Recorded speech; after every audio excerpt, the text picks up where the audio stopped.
All right, Madam Secretary, would you please go ahead and call the roll? Representative Craigle. Representative Chesick. Here. Representative Haroldson. Here. Representative Jennings. Representative Nemec. Here. Representative Oakley. Here. Representative Provenza. Here. Representative Rodriguez Williams. Here. And Chairman Washut. Here. All right, well, welcome to House Judiciary. It's 8:30. We'll start our meeting on time this morning. We only have one bill to consider. But before we get started, I just want to remind everyone that if you have any substances or lengthy amendments that you'd like to propose for this bill, please submit a written copy to the secretary. If you need to make some copies, you can go across the hall to the copy center and Ms. Dent will assist you. Meeting is being streamed on the legislature website and broadcast over our YouTube channel.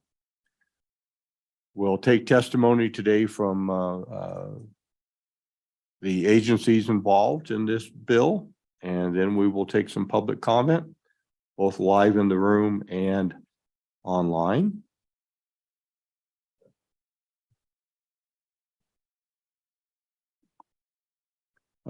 We ask those of you who are testifying to press the button on your microphone until the little green light comes on. Then state your name, any agency or organization that you represent.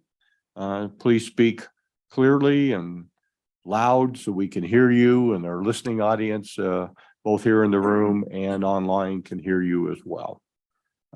If you are here as a private citizen representing yourself, please tell us where you reside in our great state. Audience members online wishing to testify need to register now with the secretary. And then that way we will know that you're out there and that you want to be recognized. We will not be adding additional presenters to the YouTube list during the meeting. So now's the time. If you're on online waiting to testify, make sure you notify us at this time. When we call for public testimony, we will ask those people out there in the virtual world to raise their hand, their virtual hand, so that they will be called upon as time allows. And anybody here in the room will also be called upon in order to give testimony. Once you've concluded testifying, if you're in the virtual world, or if you do not anticipate providing testimony, please follow the proceedings on YouTube. It's because we have a finite amount of space on our online features for those waiting to testify online. So today we begin with House Bill 11.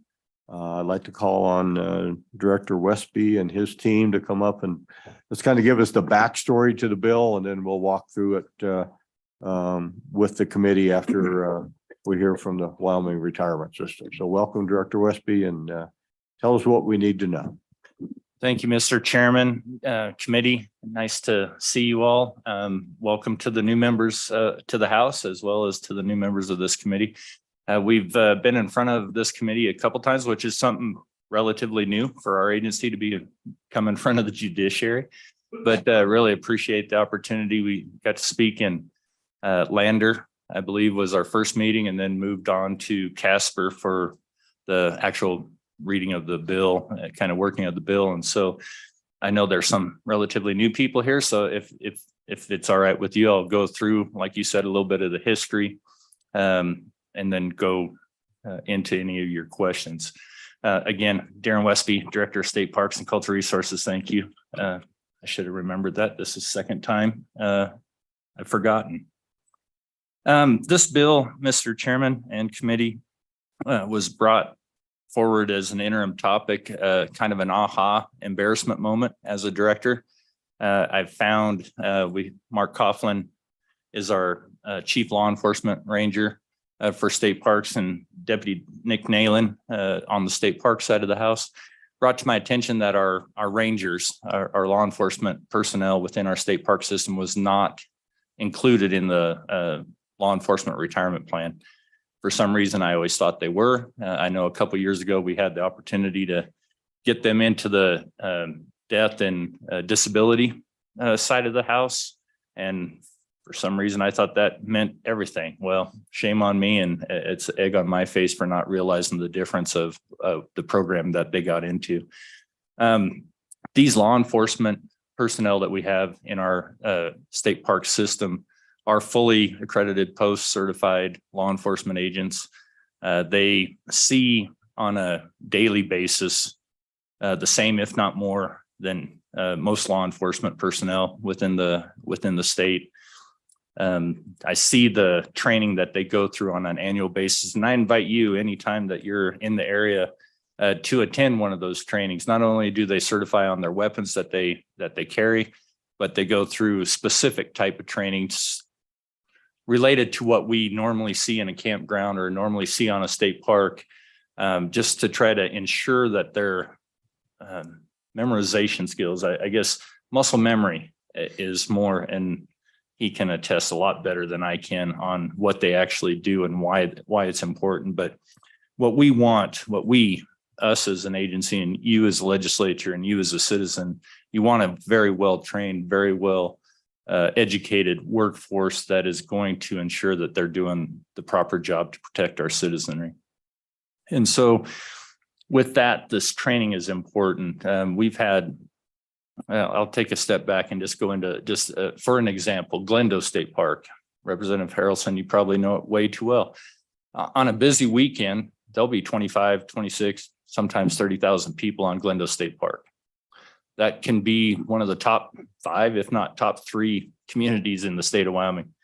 We'll have anywhere from 1 to 3 law enforcement rangers on at any one time. So if you can imagine a community of that size with only 1 or 2 cops patrolling the area. And it's not just if you think of Glendo, you got 4 sides to Glendo, and it's a lot of acreage, a lot of miles to cover. These law enforcement personnel see probably the best of people at 10 o'clock, 8 o'clock in the morning. They're offering breakfast burritos and trying to walk the beat and meet these people. So come 10, 11, 12, 2 o'clock in the morning, when they have those other interactions that probably aren't as good as the 10 o'clock in the morning interaction, you have that face-to-face relationship that hopefully goes a little bit better than walking in, hey, I'm a cop, I'm here to help.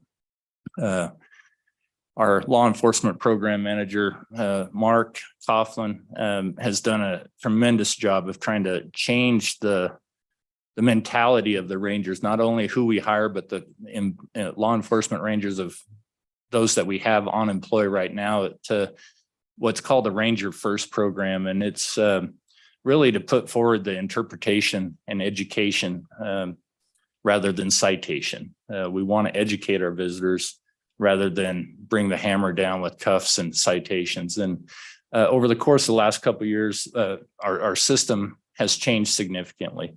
We've seen better customer service. We've seen better compliance. And at the end of the day, that's what we want. We want people to understand the laws. We want to understand how to recreate, why to recreate. And then obviously they have the ability, if somebody pushes those limits, they have the ability to arrest and citate. I've kind of bounced a little bit, Mr. Chairman. I'll try to read through some of my notes just to make sure that I haven't missed anything. But ultimately, I wanted to paint the picture that these personnel that we have on our state park ranger program are law enforcement personnel. They go out on mutual aid calls in our remote areas in which we serve. We're usually, if not the first, really closely the second on any call throughout the state, at least within our areas in which we serve, just because of the lack of personnel that's out there. You think of Glendo, I believe they have 1 police officer in the whole Platte County. There might be 2 sheriff's deputies in the entire Platte County. And so when a mutual aid call comes out, people in Glendo, Guernsey, and not picking on Glendo and Guernsey, that's not the only parks we have, but just for examples, they're usually one of the first ones that get to the scene. And we're proud of that. I don't want that to be a crutch for some of the local communities that we're your law enforcement, but realistically, we're here to serve. And so we're proud to do that. Mr. Chairman, I'm going to probably take a break and see if Mark has anything I missed or anything you'd like to add on top of that. Chief Coughlin. There you go. All right. Thank you, Chairman Washut. I'm Mark Coughlin, Chief Ranger for the state of Wyoming. The only thing I'd add is that, we have very limited staff, like every law enforcement agency in the state. And it's challenging for us to hire and retain officers and helping people have these benefits that make it more attractive for people to come here versus Tennessee or Texas or Alabama. It helps us to that recruitment and retention, which is important to us. We have very few officers to cover, the whole state. Between 43 parks and open spaces, I have 5 full-time rangers. And then we supplement that greatly with about 45 part-time and reserve rangers to make that happen. So these things really help us out to that hiring recruitment. And also, as Director Westby said, our guys are held to the same level of training as any peace officer in the state of Colorado. We perform the same functions. So sorry, state of Wyoming. I apologize. I recruited him out of. Yes. Anyhow, so it's we have those same challenges. Back to Director Westby's point of view, we had an officer involved shooting. One of our rangers got shot, assisting the county on a call. So where we serve that critical role to supplement law enforcement in our counties. It's not our intention. That's not our sole mission, but because of the lack of law enforcement in the state of Wyoming, we fill that role. We're happy to do so. Our primary job is public safety. We perform that in many ways: law enforcement, education, ice rescues, search and rescue, fighting wildfires, whatever it may be. We wear these many hats, but really that one function that we have, and an important function is that law enforcement function. Thank you. Just to be clear, could you state again how many full-time rangers you have that will be affected by this legislation? Right now, we have 5 that are eligible, but 1 that will take advantage. Because one of our rangers is on the law enforcement retirement. He's already collecting that retirement. This is his second career, so it's more beneficial for him to stay collecting that retirement and stay in the general employee retirement plan versus this one. So it'll be 4 of us total. Committee, any questions? Representative Harrelson. Thank you, Chairman. So when I was going through this, I hit the fiscal note and I almost fell over because I thought something was wrong. I was looking for the million somewhere in there because we were talking about retirement funds. But I'm looking at a 5254, so $5,254 retirement plan. Obviously, as we see officers go through this program and new officers get brought into this program, we'll see that number change. I understand that. Do we have an idea of what the long-term potential could be as far as the number? So you said you had 5 full-time, and then did you say 45 part-time? Would those qualify at all? I know I'm asking a lot of questions. I'm getting them all in, so then you guys can answer a couple, and then I'll come up with some more. Thank you, Representative. So as I understand the fiscal note, this is the increase. They're already paying into the state retirement plan. This would be the increased contribution, but please answer the representative's question. Mr. Chairman, Representative, thanks for those questions. Yes, that 5,000 or whatever is the additional cost to our general fund budget that will have to be increased for the existing 4 that's going to go forward. To answer your question about growth of law enforcement, yes, there's definitely a need. Right now, we're trying to augment with seasonal employees, which are not included in this plan. Those are we could not do our job without those seasonal employees. However, we need the full-time rangers, and we're seeing their workload increase exponentially all the time. And so I'm not going to say I don't foresee a future where we're not going to come ask for more law enforcement rangers, but right now we're holding fast with 5. Any further questions? Follow up? Done? One more follow-up, Representative Harrelson. Thank you, Mr. Chairman, Director. So obviously, Platte County is kind of, I get a kick out of it. We're mineral deficient, but we're not park deficient. Mm-hmm. And we continue to see more deciding that they kind of want to crop up. So we're not joking when we say that we gain a small city every single weekend in the summertime. And that's my constituents' concern sometimes, because it is crazy. I mean, it's a docile little community that turns into a thriving metropolis, and then a docile little community, and it has the stretch mark, so to speak. And so with that and the potential of Gray Rocks becoming another opportunity for a park, would we consider another full-time in Platte County for that facility?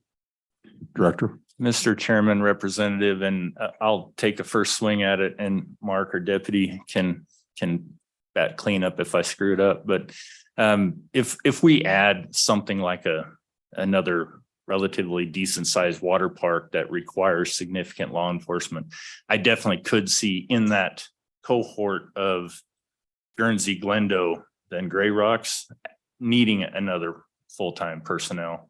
Not only without augmenting with possibly more seasonals as well, but. Any other questions from the committee?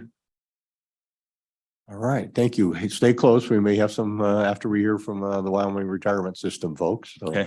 And Mr. Chairman, do you want at some point, do you want me to walk the bill, or are you going to walk the bill? I'll probably just walk through it. You Okay. can help me if I skip something important. Very good. Thank you. Well, I was hoping I'd have some company. I'll stay. You are staying up there.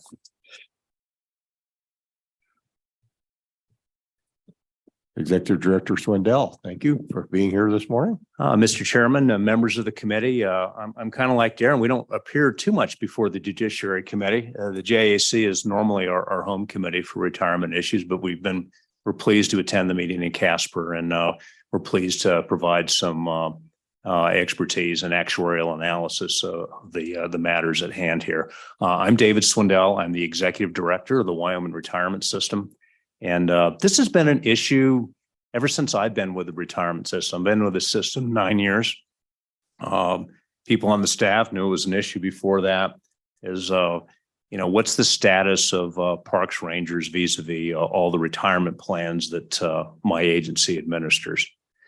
Just by way of background, since we had some folks that are new, Wyoming is very similar to a lot of public employee retirement systems, that you have one big retirement plan for employees, but then you have smaller plans that are designed typically for judicial and for public safety personnel that have different plan design, as we say in the pension industry.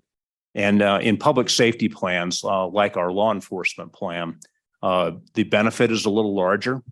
In the public employee plan, for example, in Tier 2, the multiplier is 2% of your highest average salary for your years of service. So if you serve for 20 years, you could retire with 40% of your highest average salary. But the multiplier in law enforcement plan is 2.5%. So that would be 50% for a 20-year career. Normal retirement age is a little different. In Tier 2 in the basic public employee plan, the normal retirement age is age 65. You can retire earlier than that, but you take a haircut off your benefit. In the law enforcement plan, normal retirement age is age 60, and any age as long as you have 20 years of service. So you have some people that can retire in their 50s, and it's all part of plan design to support a workforce that typically works harder and then goes on to a second career, perhaps, to keep the workforce young and all those aspects that feed plan design. The death benefits are different in the public safety plans. Like a lot of pension plans, all of our pension plans have some pre-retirement death benefit if you're hit by a truck, die of cancer, or in a duty-related situation. But the benefits in those benefits in the public employee plan basically have to do with your account balance, how many years of service, and so on. There isn't a automatic annuity for a surviving spouse, but in the public safety programs there is. In the law enforcement plan, a surviving spouse would get a 62.5% of final salary as a death benefit, as a lifetime annuity. So where the situation is now, I believe is Darren, in 2015, the last legislation was passed on this. The State Parks Department pays us an additional 1% contribution rate they're in the public employee plan, but they pay a little higher rate because if they are involved in a duty-related incident, they're going to get the same death benefits as if they were in the law enforcement plan. And that was a substantial step forward to kind of equalize the playing field. But there's still these other aspects that I just mentioned to you. It's not as rich or early benefit as in the public employee plan. If this bill were to pass, then the full-time parks rangers would be placed in the law enforcement plan with an option to stay where you're at if you wanted to. And we have one person that's situated where that would be to his advantage. And so there are five, we believe there are five full-time people. We've analyzed them by person. We think 4 of them would convert. And then any future employees would also be in the law enforcement plan. The part-time folks would continue under the status quo with the death benefit and 1% arrangement that I just mentioned. Okay, so what does all this cost? As Representative Harrelson pointed out, yeah, we're used to dealing with large numbers in the pension business. The assets of the law enforcement plan, which just by way of comparison, most of the employees that we have are in the public employee plan. I think we have 34,000 active employees. We have most of our retirees. The law enforcement plan is much smaller, 2,579 active employees, 1,500 retirees. The law enforcement plan has about $789 million in assets under management. And that's how we pay these benefits. So when you take people from the the public employee plan, say suddenly, okay, now you're in the law enforcement plan and you have those benefits, that increases the retirement plan's liabilities. And that's how we look at it. What are we going to pay out in the future? I mean, if they're not retired, nothing happens tomorrow, right? It's all about what our obligations are going to be and how we project those. So we talk about it in terms of liabilities. And we usually discount those back to talk about on a consistent basis. What's the present value of those liabilities? Well, there's a difference. The law enforcement plan is a little richer, as I said, but in the end, we're only talking about 4 people. And it turns out that a couple of them don't have very much time and they're fairly new. They don't have that much credit in the public employee plan where they put in some money. And to say, okay, we're going to take that money, put it in the law enforcement plan, but increase our liabilities, it's not that much at this point. So when we ran the numbers, so there's a couple ways to look at it, but in the end, to do this transfer and keep everybody whole, both plans, both the public employee plan whole and the law enforcement plan whole, yeah, the law enforcement plan we would need about $132,731. Which implies a level of precision that really isn't quite there, right? Because these are all estimates. It's not material to the finances of a $789 million plan. When we talked about this in Casper, I have to represent on behalf of the retirement board that sure, we would like to have 132,000 and make this clean. I'm not sure the Joint Appropriations Committee deals in numbers of that small a size. It's not material. And so this is not an issue, and the retirement board can concur with this bill. Just on a side note, kind of where we are vis-a-vis in the contribution rates for the law enforcement plan. I believe next year you will see a bill from the retirement board proposing an increase in the rates in the law enforcement plan. It has nothing to do with this bill. The 132,000 really is immaterial. Right now, the contribution rate, the total contribution rate in the law enforcement plan is 17.2% of salary. But over the years, we've increased in the public employee plan. There's been a series of increases, and actually, with this last increase that took effect in 2021, the contribution rate in the public employee plan is actually larger than in the law enforcement plan because it's 18.62 now. Benefits were reduced in the tier 2 that I mentioned. People since 2012 have been placed in a slightly lower tier of benefits in public employee plan. That's never happened in the law enforcement plan. So there's been no rate adjustments since 2001, and there's been no benefit changes since 2001 in law enforcement. The plan is currently about 85% funded. And what I mean by that is that when you take the present value of the liabilities and compare that to the present value of your assets, or actually just there's two ways to do assets. We usually do it actuarially. There's market value of assets. The plan's about 95% funded on a market basis. But we don't really pay much attention to that because we know markets will oscillate. So we smooth the assets over 5 years. So last year when we earned 17%, we only booked 1/5 of it on an actuarial basis. And this year where we're probably going to have about a 7 or 7.5% loss, we'll only book 1/5 of that. It smooths it out to kind of give you a more accurate view of this. So we're about 85% funded in law enforcement. It's going to grow to about 94%, and then it's going to stagnate. It'll never hit 100% over the next 30 years. And that's not a good situation to be in. So a rate increase is coming. My actuaries have estimated, recommended to the board an increase of 5%, taking that to about a 22% range. There are some options to do less than that if we reduce benefits and have a tier 2 type situation. And the board is in the process of floating those options with the local communities. The law enforcement plan, just so you know, is mostly local employees, mostly deputy sheriffs, mostly city cops. But there's about 23%, 25% of the plan that is state employees. Most of those are in the Department of Corrections, a few dispatchers in YDOT, and maybe a few parks rangers if this bill passes. Mr. Chairman, I will conclude my remarks and I sit for any questions from you or members of the committee. Questions from the committee? Okay, Representative Jennings. Thank you, Mr. Chairman. So probably a legal mind but since you're the one that works on the defining who gets to get into this pool and or not. When I read on page 2, line 21, 22, when I read the definition of peace officer, when I get down to 61104P, it clearly states any superintendent, assistant superintendent, or full-time park ranger. So it looks to me like the definition says that they're already eligible. Could somebody explain to me why we're okay? Mr. Swindell.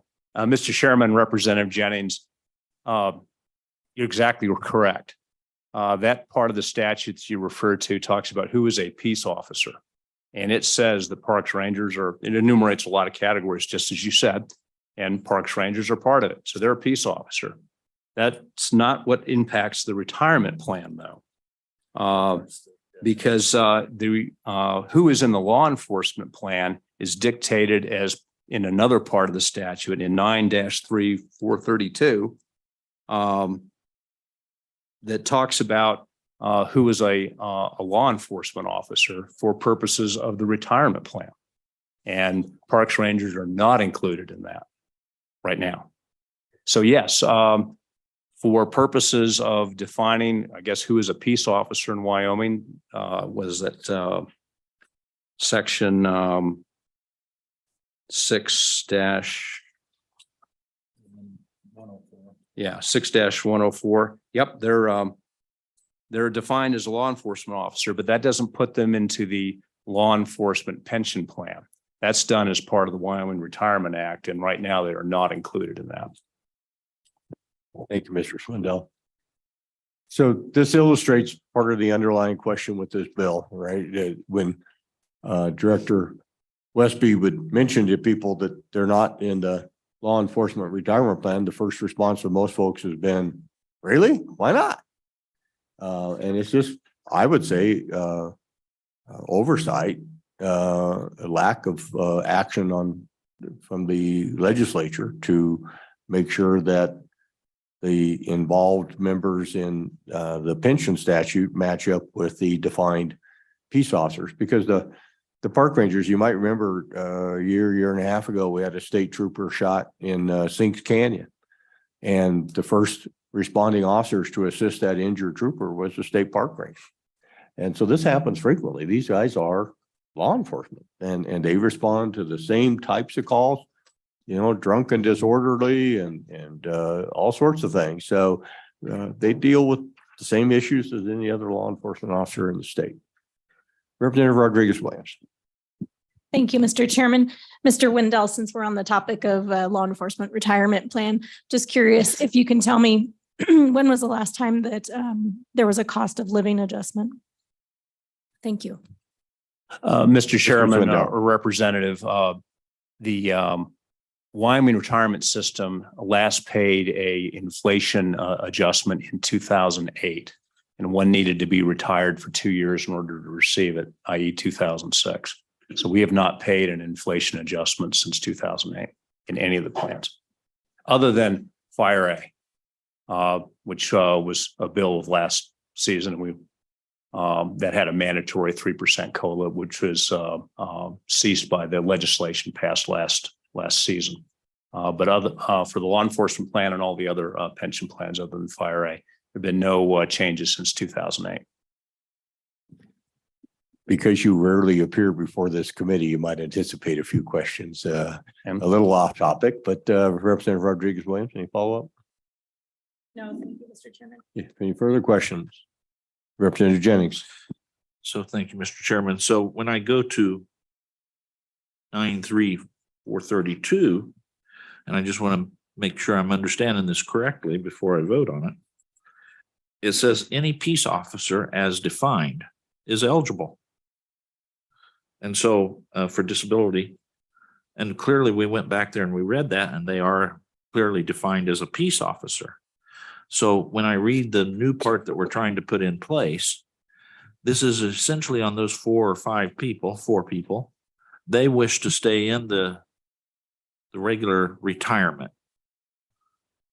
Well, it looks to me, as I read that, who continued participating in the Wyoming retirement, that we're on page 3, lines 1 and 2, as a general member shall be eligible. But it looks to me like if you read O on 93432, they're already defined.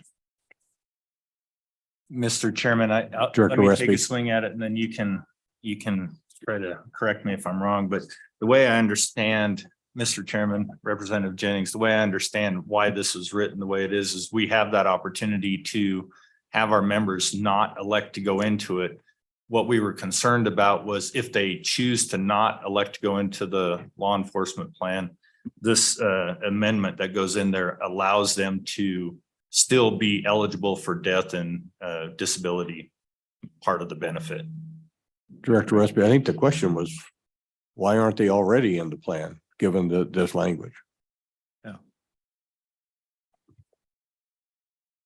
Mr. Chairman, and I believe if back in 2015, when we got the law enforcement state park rangers into the death and disability services, you're correct. They're in for the death and disabilities part of the benefit package, but not in the retirement package. So if they're in the death and disability service, but they choose not to be part of the law enforcement, and I'm probably stumbling a little bit. You can correct me if I'm wrong. I see your question though. Yeah, Mr. Chairman, or Representative Jennings, maybe I can help. This passage, 9-432 talks about law enforcement officers, contributions, benefit eligibility, service and disability benefits, death benefits, and benefit options. And this section here is talking about the death benefits that were, so they are in the law enforcement plan for the death benefit part of it, but they are not part of the in 932 as which is 93402 definitions. That's on line 13 on page 2. It lists all these things, and the proposal in this bill is to add full-time parks rangers, and that's what will put them into the pension plan for all their regular law enforcement pension benefits. So Director Swindell, so the reason these are itemized in lines 1 through 8 on page 2 is because other peace officers under Wyoming definitions don't belong to this plan. They belong to other plans. Is that correct?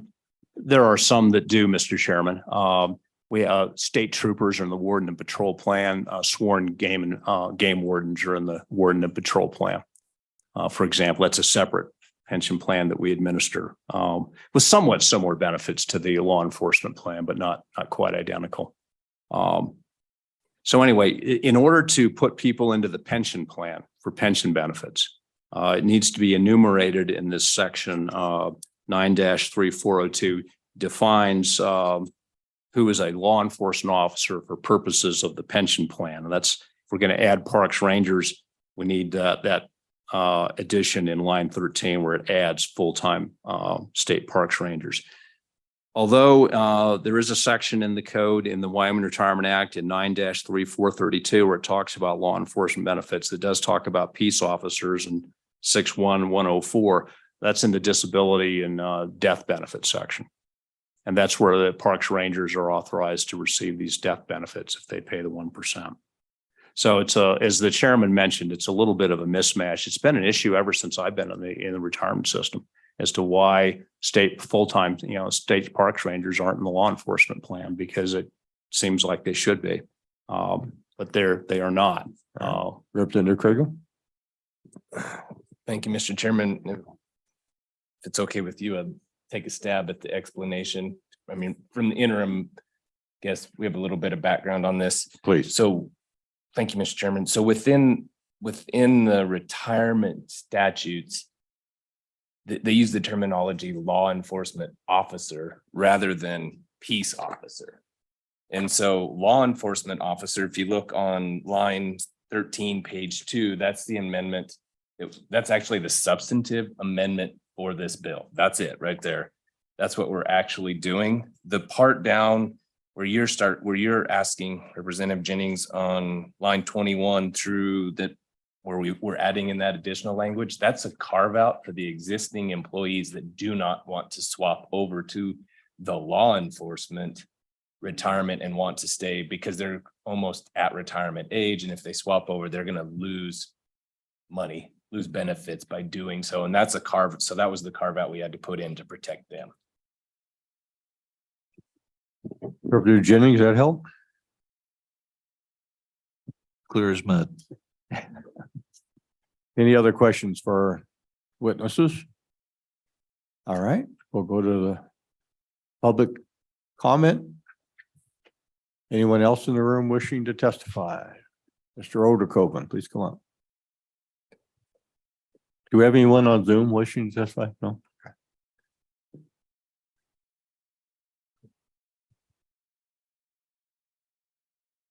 Mr. Oderkoven. Thank you, Mr. Chairman. Byron Odekoven, the Executive Director of the Wyoming Association of Sheriffs and Chiefs of Police, rising in support of the bill.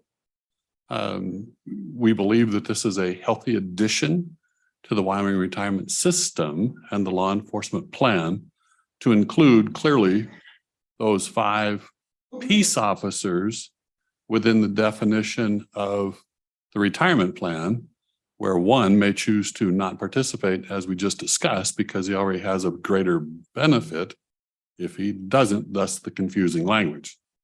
To provide a moment of clarity on why the list, if you will, on 93402 is a list, is as we discussed, it's the difference between peace officer defined in the criminal statute and the list of those officers who are eligible for the plan.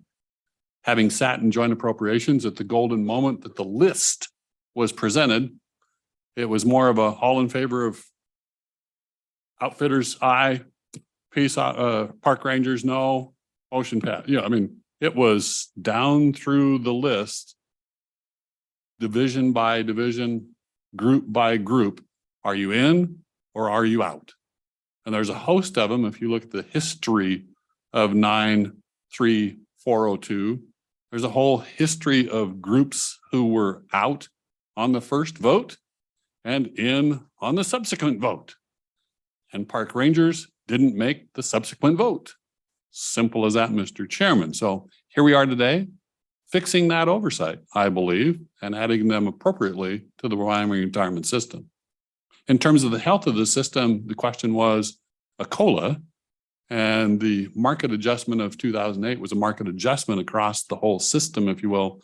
But to further answer the question, we have never had a COLA in the peace officer retirement system since its inception in 2001. And as the good director mentioned, we won't be at 100% for 30 years without an increase, which would make it 50 years without a COLA to the system. So it will be near and dear to our heart next year as we discuss that increase in contribution coupled with probably a slightly lesser increase and a little cash infusion, a little balance in there somewhere, which will derive at that projection of being at 100 to 105%. Because if you also remember, the joint appropriation said we will not do COLAs unless the plan is at 105%. So while we talk about being at 100%, we have to get to 105%. So it'll take a little longer to do that, require some additional contribution and probable cash to boot, which is how the system was started, was with a cash contribution. Mr. Chairman, Colvin, if you know, do all the peace officers in Wyoming, do they all participate in Social Security, Mr. Chairman, yes, they do. including the Class A cities? I know when I was there, we did not participate in Social Security. So those employees didn't even get Social Security COLAs because, you know, their benefits are greatly reduced under the Social Security Act. Mr. Chairman, my memory is a hair foggy. When the system was combined to include the Class A cities, I believe some of those cities altered their Social Security portion of that for new employees, not for the existing employees. That is memory, and I could be wrong. Could you verify and get back with me on that? I think there might be somebody behind me who may have that answer. But yes, Yeah, I he's would. not nodding his head as if he's here to back you up. Mr. Chairman, glad to participate in answering that question. Any other questions from the committee? Thank you, Thank you, Mr. Mr. Chairman. Rhodes. Anyone else in the room wishing to testify? And no one on Zoom? With that, I'll close public comment. Committee, what is your pleasure? Motion to move the bill by Representative Oakley, second by Representative Crago. Any proposed amendments to the bill? I don't think we need to walk through the bill, committee. If you want to, we can, but I think it's been pretty well laid out for us in the testimony. So any motions for amendments? Question being called. All in favor of passing House Bill House Bill 11? Roll call vote. Representative Crago. Aye. Representative Chestick. Aye. Representative Harold. Aye. Representative Jennings. Representative Nemec. Aye. Representative Oakley. Aye. Representative Provenza. Aye. Representative Rodriguez Williams. Aye. And Representative Chairman Washut, I'm sorry. Aye.